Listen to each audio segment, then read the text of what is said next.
A group of the faithful gathered today in Schuylkill County to honor the life and legacy of a man they hope will one day be recognized as a saint. Newswatch 16's Cassie Semyon was there as they gathered for Father Ciszek Day in Shenandoah.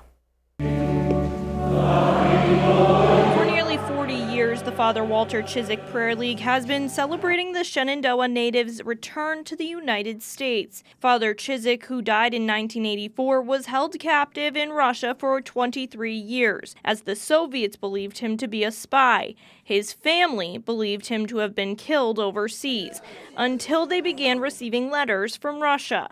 We were receiving letters from someone saying it was Father Ciszek and he needed some money and clothing. Could we send that? Then his letters started giving information that only he would know, nicknames of family members and incidents that only a family member would know. And then we did send what we could to him. Teresa Balchuk McNamara says the day of her uncle's return, which also happened to be her wedding day, was an emotional one. I could cry thinking about it. He and I had a special bond. He had a twinkle in his eye, and when you looked at him, you knew he was a saint. While Father Ciszek is already recognized as a servant of God, the next step forward his supporters hope is canonization and eventual sainthood. All of the documents have been collected and sent to Rome, and hopefully we'll find out that Father Ciszek will move along in the canonization process. That process includes first-person testimony from those who encountered Father Ciszek during his imprisonment in Soviet Russia.